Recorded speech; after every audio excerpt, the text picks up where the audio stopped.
Tus manos son mi caricia, mis acordes cotidianos. Te quiero porque tus manos trabajan por la justicia. Si te quiero es porque sos mi amor, mi cómplice y todo, y en la calle codo a codo somos mucho más que dos. Tu boca que es tuya y mía, tu boca no se equivoca. Te quiero porque tu boca sabe gritar rebeldía. Si te quiero es porque sos mi amor, mi cómplice y todo. Y en la calle codo a codo somos mucho más que dos. Somos mucho más que dos. Y no nos hace falta musiquita. Bueno, tengo que leer porque he tenido una semana un poco falta de salud. Voy a citar un estudio de Guadalupe Carrillo, muy cortito, y me gustó cómo encaró una parte que no es tan conocida de él, porque yo sé que ustedes van a hablar de lo más conocido. Se titula Montevideo, una estética urbana. La narrativa de Mario Benedetti se ha caracterizado hacia el tema urbano, es decir, rastrea elementos de la cotidianidad con lo que construye una estética del asfalto que se revela no solo a nivel temático, sino mediante su lenguaje, la estructura de esos relatos y el modo de ser de sus personajes urbanos, cotidianos.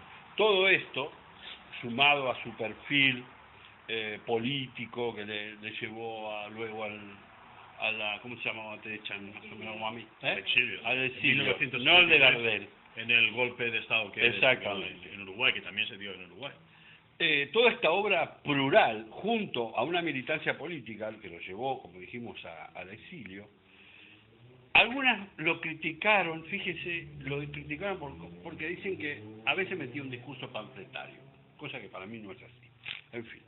Entonces, digamos que la prosa y los versos claros y de una pertinencia cultural y literaria en un espacio que acepta la conversación, la expresión directa, representan esta estética urbana y contemporánea más inmediata. Entonces, desde 1945 que participa la Generación Crítica, no tendrá descanso el trabajo en la editorial de la famosa revista Marcha, que fue el inicio de su largo desempeño como escritor, como crítico y como poeta. En 1959 edita su primer libro de cuentos, Montevideano se llama, y nos sumerge en un universo prosaico y metropolitano. Esto se ve mucho en la película La Tregua. Sí. Dicen un mundo oficinesco, de burócratas rancios, con oficinas públicas, con esa mediocridad de sus funcionarios, me recuerda algo, no sé a qué, pero el aburrimiento de esta rutina, todo traducido a un simbolismo de clase media intrascendente, primero como tema y luego como anécdota, transformado en un lenguaje coloquial limpio, cuya bonanza económica, porque a Uruguay le decían la Suiza de América, de hecho, hasta el golpe nunca se había tocado el dinero, en Argentina 80 veces, ahí nunca, sin embargo se tocó, ya el capitalismo llegó a ese punto. Entonces, esta bonanza económica propició un giro de la gente en la década del 60, del campo a la ciudad. Lo mismo, si te acuerdas, cuando dimos la charla de Cortázar, pasaba lo mismo con el género fantástico. Urbano. Le han llamado cronista de Montevideo, describe en su poema de la oficina una poesía conversacional donde prevalecen recursos que nunca se habían tomado en cuenta.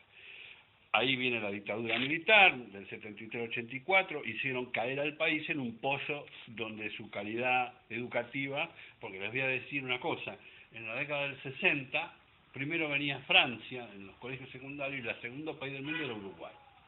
Sí. Nosotros en el colegio, cuando llegaba un uruguayo, era así porque sabían que nos iban a ayudar a hacer los deberes y todo eso. Así lo mato, digo. Vale, es verdad, yo cuento la verdad. Los argentinos siempre. En un artículo que se llama Su desarrollo y letras de osadía, dice, la ciudad como tema latinoamericano. La narrativa latinoamericana se fue afianzando en los años 60, cuando esa modernidad que conté abría paso en la economía. Entonces, él dice, falta poco, cuando Sebastián Salazar escribe Lima la Horrible, eso editado en México en 1964. Esto, y acá claro, esto es un ensayo tomado del poeta peruano César Moro, le sirve como excusa para hablar sobre el mito de la Arcadia colonial como tierra de promisión y ciudad perfecta, y ataca ese concepto de ciudad perfecta, y la define como ¿cómo decirlo? Como algo horrible, como algo que no tiene sentido. ¿Por qué? Porque está construido encima de lo inca. Entonces, hay una frase que me gustó mucho que decía, el viejo inca que se sacude el pellejo del hormigón. Entonces, estas ciudades que eran enamoradas de sí mismo, ahí pensé en Valencia, cómo olvida su comarca, hice esa reflexión, ¿no? Lo que un poeta y pintor español, Eduardo Arroyo, dijo, es la falsificación criollista. Y termina diciendo Benedetti, cuando Juan Gelman escribe su Gotán, que quiere decir tango al revés, su cólera buey, por detrás de la ríspida melancolía bonaerense puede intuirse un optimismo de impronta habanera, porque el otro se había ido a Cuba. Y no importa que el creador viva en San Pablo o en donde sea, cualquier ciudad latinoamericana, o junto a la cordillera, todos van a describir más o menos ese clima urbano. Borges, para variar, dice, yo no encuentro que exista Latinoamérica. El tipo era un provocador. Entonces dijo, yo he viajado por Argentina, por hoy, no tiene nada que ver uno con el otro. Entonces acá viene lo que es un análisis de decir, América Latina es un resultado no es el resultado de una geografía, es el resultado de una cultura, que empieza por el mismo idioma y continúa, o termina, porque ya termina, ¿con qué? ¿Qué es donde se termina viendo? En parte por esa cultura que viene del español, de los pueblos originales. Argentina hace 20 años que ha empezado a defender a los pueblos originales. Lo que terminan diciendo es el imperio gringo norteamericano que tienen todos arriba. Eso es lo que terminan diciendo. Yo he querido dar un análisis esto rápidamente. No, rápidamente no. Muy bien, vamos. Sobre lo que significa escribir sobre la ciudad, que es totalmente diferente a lo natural. Súper original, quédate. No, me giro que tengo que ir a hacer de operador de cámara. Bueno, venga. Pues con un solo trabajo no se puede vivir. Pues cuando nació... Sabéis que Benedetti nació el 14 de septiembre de 1920 en Toros, Uruguay. Sus padres era químico, bretón químico, eran de una familia alemana. Por eso, por lo que tú decías antes de la economía, lo avanzada que estaba entonces en Uruguay, estamos hablando de 1920, después de la Primera Guerra Mundial, esta parte de América era emergente, pero 100%. Empezó a estudiar, fíjate, ingresó en el Deutsche Schule de Montevideo. Bueno, era un colegio alemán. Un colegio alemán en Montevideo. Era un sitio donde había colegios alemanes, colegios ingleses, colegios franceses. En ese momento había una plenitud, un país muy pequeñito de 3 millones de habitantes. Ahí estuvo estudiando hasta que su padre se dio cuenta que en las aulas había un nazismo, emergente, y que inmediatamente pues fue en 1931, en el 32, su padre dice, aquí no me gusta esto, nada, y lo saca de estudiar. Y entonces empieza él, ya no se adapta a ninguna escuela, y a los 14 años, fijarse que antes de eso, él había traducido ya la primera vez, que había traducido a Kafka, lo tradujo al alemán, con menos de 14 años. A los 14 años empezó a trabajar primero como taquígrafo, oficinista, que fue lo que fue primero. 14 años salió de la escuela, Estamos hablando de que tuvo pues los mismos estudios que tuve yo. O sea, los mismos estudios que tuvimos casi todos los que estamos aquí. Poquísimos. Luego trabajó como vendedor, como funcionario público, como contable, periodista, locutor de radio, traductor. Se formó como periodista. Al final él decidió trabajar de periodista, que fue donde más tiempo estuvo. Trabajó en una inmobiliaria y ahí estuvo, bueno, hasta dando vueltas. En 1946, importante, se casó con Luz López Alegre. La foto de esta mujer, bueno, una mujer entrañable, de una cultura buenísima. Esta mujer sí que había estudiado y eso fue fundamental en él, ¿eh? O sea, conocer a Luz y el matrimonio, un matrimonio queridísimo hasta el 2006, que falleció ella en abril del 2006, y eso para él fue un golpe definitivo que ya no le apetecía vivir. Formó parte del grupo de la revista Número de Montevideo, la revista Idea de Vilariño, y de todo ese grupo poético hasta 1968, que se va a Cuba. Se va a Cuba porque lo nombran, dirige el Centro de Investigaciones Literarias de la Casa América de Cuba. De 1968 a 1971 estuvo esos 3 años. Esos 3 años son vitales para que a él no le den ni el Cervantes, ni el Nobel, ni estuviese propuesto nunca para esos premios, ¿eh? Pero no esos 3 años, sino el apoyo a Cuba, y fue uno de los defensores del embargo que tenía Cuba, de una locura. Le hicieron a él que bueno, prácticamente desapareciera en el mundo de las letras. Benedetti en el 68 al 71 no era nadie. No era nadie porque no quisieron que fuera nadie. O sea, sus obras, él ya había empezado a escribir y prácticamente no era conocido. Se volvió a Montevideo y en 1973 golpe de Estado.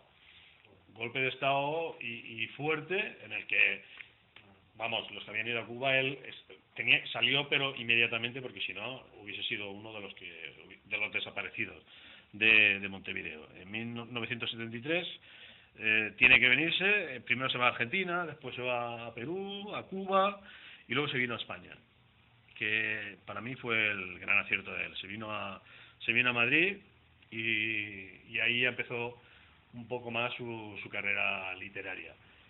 Antes de esto se ganaron la vida con el concierto que teníamos puesto antes, que era el de Favero y Nacha Guevara. Favero y él montaron un trío. Él escribía música también, en principio, le gustaba mucho escribir música, y estuvieron con un concierto que era precioso. Estuvieron pues casi... Teta, cierra ahí un poquito, a ver cómo, porque la luz... Llevaron 3 años este concierto, que lo llevaron por toda Europa, y de ahí se mantenía su economía. O sea que eso fue importante. Luego ya publicó, pues fijarse que ha publicado más de 80 libros, 1200 ediciones. O sea, empezó ya su crecimiento, el crecimiento como poeta. Insisto que el conocer también a Favero, sobre todo, Favero era un buen músico y un buen poeta también. Escribía muy buenas letras. Era la pareja de Nacha Guevara, que luego acabó Nacha Guevara, llevaron a Canto Dos Voces, pero eso ya fue muy posterior. Él estaba aquí 6 meses, y 6 meses en Montevideo. Ya podía vivir de su literatura. Aquí hacía los cursos de verano. Yo lo conocí en 1968 en los cursos de verano de los L'Oréal, y a partir de esos años pues estaba 6 meses aquí. Ya había en Uruguay, volvió en el 88, tarde, La dictadura de Uruguay fue también una dictadura de las largas. Fue una dictadura que estuvo, creo que terminó también cuando terminó la dictadura de Argentina, más o menos. O sea, y bueno, pues fue... Premios poquísimos, porque, bueno, aquí en España le dieron el Princesa Sofía y es doctor honoris causa, creo que por Alicante, porque en Alicante tenía muy buena relación, Alicante y Valladolid, y también en la Universidad de Córdoba. Y poco más. Yo me pasé desde los años 90 pidiendo el Nobel, ¿no? En la radio todo el mundo decía, el Nobel para Benedetti, Benedetti. Es que Benedetti no tenga el Nobel y que lo tenga Vargas Llosa, yo creo que es que descalifica el premio Nobel de una manera, vamos, porque es que una persona como él. Tú lo conociste, ¿no? Sí, lo conocí, ese libro me lo firmó en su casa, en Madrid. Yo lo conocí varias veces, aquí en Valencia vino 3 veces.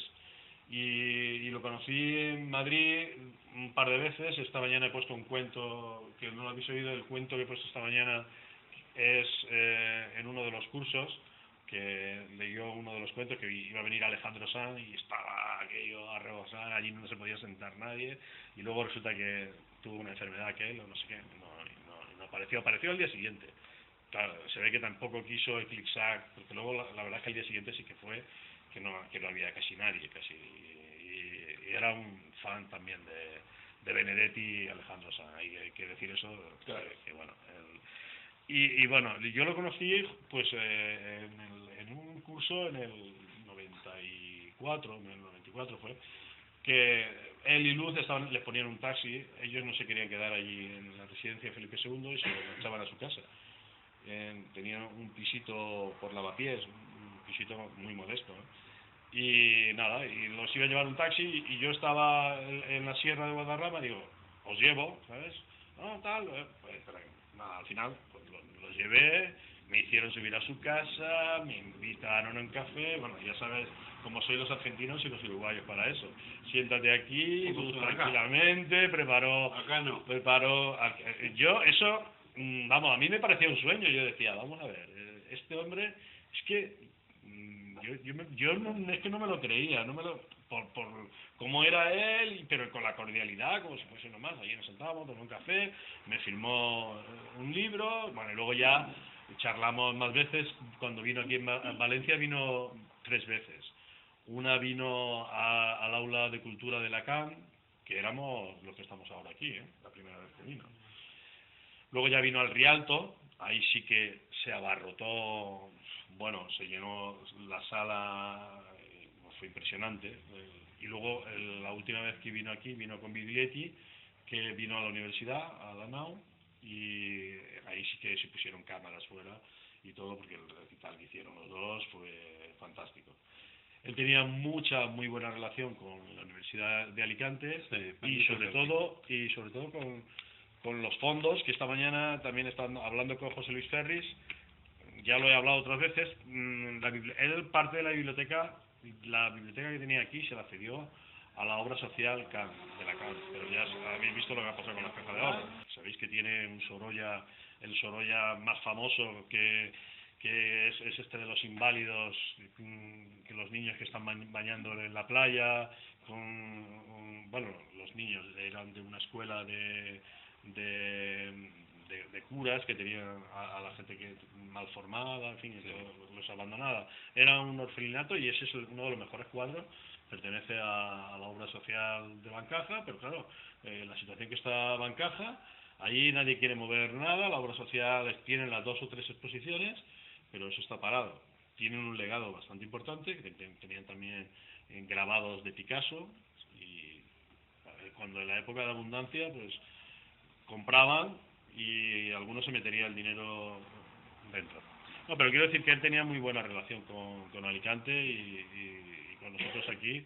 Yo tuve la posibilidad de entrevistarlo en otro sitio emblemático que era muy bonito, al lado del Mercado Central estaba el edificio de Bancaja, que es un edificio pequeñito de ladrillo visto, este que está enfrente de la lonja, no sé qué hay ahora allí, pero ese era... y ahí fue... No, de la Can. Esa era la fundación de Can. Eso era la fundación Can aquí. Ahí fue la primera vez que se trajo a Benedetti. Que luego ahí, en ese mismo local se trajo a Fernando Fernán Gómez y Aro Tegle, vinieron también los dos. Ahí la primera entrevista que le hice yo a Benedetti en Valencia fue ahí. En ese y tengo grabado por ahí Y poco más de la biografía. Ahora lo que se trata un poquito es de leer, y primero que nos contéis un poquito vosotros, antes de empezar a leer poemas, cómo conocisteis a Benedetti, cuál fue la primera impresión, los primeros poemas, ¿lo conocisteis por el cantautor, por Serrat, o cómo llegó la lectura?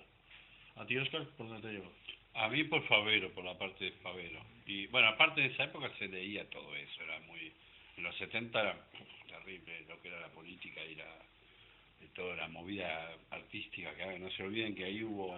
Era químico, ¿eh? Su padre tenía una carrera, tenía una formación, es decir, cuando fue a la escuela, antes de empezar en la escuela ya sabían leer, y en su casa había ya una formación, una cultura, venían de familia alemana, era una gente de ilustrados, digamos, que entonces decidieron montar empresas en Uruguay, porque Uruguay tiene un crecimiento grandísimo después de la Primera Guerra Mundial.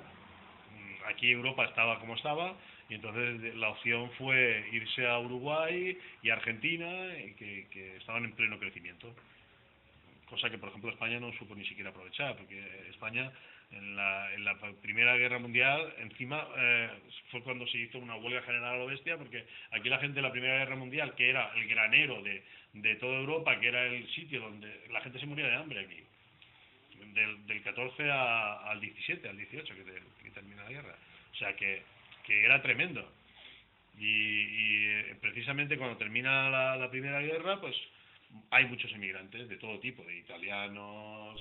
Se llama así, Una mujer desnuda y en lo oscuro. Una mujer desnuda y en lo oscuro tiene una claridad que nos alumbra, de modo que si ocurre un desconsuelo, un apagón o una noche sin luna, es conveniente y hasta imprescindible tener a mano una mujer desnuda. Una mujer desnuda y en lo oscuro genera un resplandor que da confianza. Entonces dominguea el almanaque. Viven en su rincón las telarañas, y los ojos felices y felinos miran, y de mirar nunca se cansan. Una mujer desnuda y en lo oscuro es una vocación para las manos, para los labios es casi un destino, y para el corazón un despilfarro. Una mujer desnuda es un enigma, y siempre es una fiesta descifrarlo. Una mujer desnuda y en lo oscuro genera una luz propia y nos enciende, el cielo raso se convierte en cielo, y es una gloria no ser inocente. Una mujer querida o vislumbrada desbarata por una vez la muerte. Perro convaleciente. Estaba a duras penas comprendiendo y me encontré en la calle como perdido. Los gritos y bocinas se colaban, insolentes, en mi áspera congoja. Palpé las cicatrices que dejó tu mirada. Ignoraba si era azul o castaño o verdosa, pero la sabía fatalmente buena. De algún modo notaba que aún estaba vivo, que no había sucumbido a una endémica angustia. Así que empezaron de nuevo a funcionar mis articulaciones y mis candores.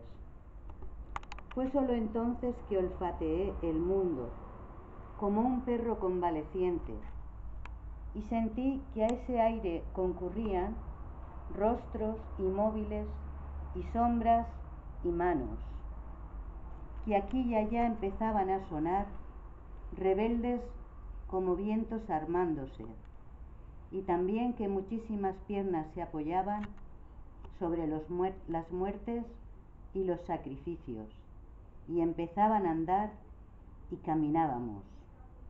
Y aunque estaba en la calle como perdido perro convaleciente que lame sus heridas, de pronto supe que tu ausencia y yo estábamos rodeados por un abrazo prójimo, y sin pensarlo 2 veces me fui con tu ausencia, y con ellos a faenar desconsuelos, a bregar otra vez por el hombre.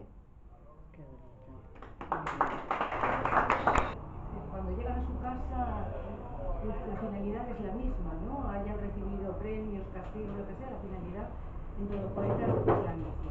Se titulan Los poetas, yo se voy a leer. Yo creo que una de las cosas que más atrae de Benedetti es el lenguaje que emplea, ¿no? La sencillez de sus palabras, y los mensajes son muy fáciles de captar. Los poetas se encuentran en congresos, en saraos, en cárceles, en las antologías. Unos cosechan loas en manuales de fama, otros son asediados por la casta censura. Los poetas se abrazan en los aeropuertos y sus tropos encienden la alarma en las aduanas. A menudo bostezan en recitales de otros y asumen que en el propio bostecen los amigos. Los poetas se instalan en las ferias anuales y estampan codo a codo sus firmas, y al concluir la faena les complace de veras que se acerquen los jóvenes confianzudos y tímidos. Los poetas se encuentran en simposios por la paz, pero nunca la consiguen. Unos reciben premios, otros palos de ciego. Son una minoría casual y variopinta. Sus mejores hallazgos son harto discutibles. Estudios inclementes revelan sus andamios. Los analistas buscan variantes. Los poetas suelen dejar alguna para animar el juego. Los poetas frecuentan boliches y museos. Tienen pocas respuestas, pero muchas preguntas. Frugales o soberbios, a su modo sociables. A veces se enamoran de musas increíbles. Beben, discuten, callan, argumentan, valoran, pero cuando al final del día se recogen, saben que la poesía llegará, si es que llega, siempre que estén a solas con su cuerpo, con su alma. Qué bonito. Y bueno, si queréis, leo otro que a mí particularmente me gusta mucho, porque hablando de esa sencillez, ¿no? de las letras. A Benedetti le pasó un poquito en Sudamérica lo que a Antonio Machado en España, y es que ellos acercaron lo que es el habla coloquial a la poesía, ¿no? y a los lectores. Entonces, sin duda es muy atrayente, ¿no? Este poema es muy sencillo, tiene un lenguaje íntimo, muy coloquial, es un diálogo, y a mí particularmente es uno de los que más me gustan, y es Hagamos un trato. Me encanta. Es muy bonito, ¿verdad? Compañera, usted sabe que puede contar conmigo, no hasta 2 o hasta 10, sino contar conmigo. Si alguna vez advierte que la miro a los ojos y una veta de amor reconoce en los míos, no alerte sus fusiles, no piense, qué delirio. A pesar de la veta, tal vez porque existe, usted puede contar conmigo. Si otras veces me encuentra huraño sin motivo, no piense, qué flojera. Igual puede contar conmigo. Pero hagamos un trato. Yo quisiera contar con usted. Es tan lindo saber que usted existe. Uno se siente vivo. Y cuando digo esto, quiero decir contar, aunque sea hasta 2, aunque sea hasta 5. No ya para que acuda presurosa en mi auxilio, sino para saber a ciencia cierta que usted sabe que puede contar conmigo. Su entusiasmo por el circo se venía arrastrando desde tiempo atrás. 2 meses quizá. Pero cuando 7 años son toda la vida y aún se ve el mundo de los mayores como una muchedumbre a través de un vidrio esmerilado, entonces 2 meses representan un largo, insondable proceso. Sus hermanos mayores habían ido 2 o 3 veces e imitaban minuciosamente las graciosas desgracias de los payasos y las contorsiones y equilibrios de los forzudos. También los compañeros de la escuela lo habían visto y se reían con grandes aspavientos al recordar este golpe o aquella pirueta. Solo que Carlos no sabía que eran exageraciones destinadas a él que no iba al circo porque el padre entendía que era muy impresionable y podía conmoverse demasiado ante el riesgo inútil que corrían los trapecistas. Sin embargo, Carlos sentía algo parecido a un dolor en el pecho siempre que pensaba en los payasos. Cada día se le iba siendo más difícil soportar su curiosidad. Entonces preparó la frase y en el momento oportuno se la dijo al padre. ¿No habría forma de que yo pudiese ir alguna vez al circo? A los 7 años, toda frase larga resulta simpática, y el padre se vio obligado primero a sonreír y luego a explicarse. No quiero que veas a los trapecistas. En cuanto oyó esto, Carlos se sintió verdaderamente a salvo, porque él no tenía interés en los trapecistas. ¿Y si me fuera cuando empieza ese número?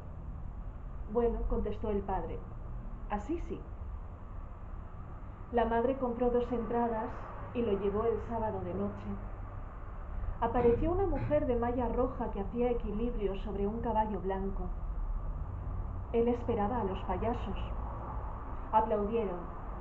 Después salieron unos monos que andaban en bicicleta, pero él esperaba a los payasos.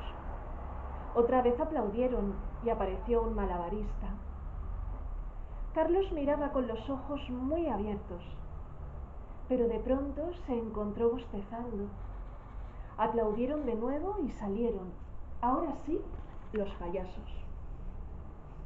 Su interés llegó a la máxima tensión. Eran 4, 2 de ellos enanos. Uno de los grandes hizo una cabriola, de aquellas que imitaba a su hermano mayor. Un enano se le metió entre las piernas y el payaso grande le pegó sonoramente en el trasero. Casi todos los espectadores se reían y algunos muchachitos empezaban a festejar el chiste mímico antes aún de que el payaso emprendiera su gesto. Los 2 enanos se trenzaron en la milésima versión de una pelea absurda, mientras el menos cómico de los otros 2 los alentaba para que se pegasen. Entonces el segundo payaso grande, que era sin lugar a dudas el más cómico, se acercó a la baranda que limitaba la pista, y Carlos lo vio junto a él, tan cerca que pudo distinguir la boca cansada del hombre bajo la risa pintada y fija del payaso. Por un instante, el pobre diablo vio aquella carita asombrada y le sonrió, de modo imperceptible, con sus labios verdaderos. Pero los otros 3 habían concluido y el payaso más cómico se unió a los demás en los porrazos y saltos finales. Y todos aplaudieron, aun la madre de Carlos. Y como después venían los trapecistas, de acuerdo a lo convenido, la madre lo tomó de un brazo y salieron a la calle. Ahora sí, habían visto el circo, como sus hermanos y los compañeros del colegio. Sentía el pecho vacío y no le importaba qué iba a decir mañana. Serían las 11 de la noche, pero la madre sospechaba algo y lo introdujo en la zona de luz de una vidriera. Le pasó despacio, como si no lo creyera, una mano por los ojos y después le preguntó si estaba llorando. Él no dijo nada. ¿Es por los trapecistas? ¿Tenías ganas de verlos? Ya era demasiado. A él no le interesaban los trapecistas. Solo para destruir el malentendido, explicó que lloraba porque los payasos no le hacían reír. No sé si alguna vez les ha pasado a ustedes, pero el jardín botánico es un parque dormido que solo se despierta con la lluvia. Ahora, la última nube ha resuelto quedarse y nos está mojando como alegres mendigos. El secreto está en correr con precauciones, a fin de no matar ningún escarabajo y no pisar los hongos que aprovechan para nacer desesperadamente. Sin prevenciones me doy vueltas y siguen aquellos 2 a la izquierda del roble, eternos y escondidos en la lluvia, diciéndose quién sabe qué silencio.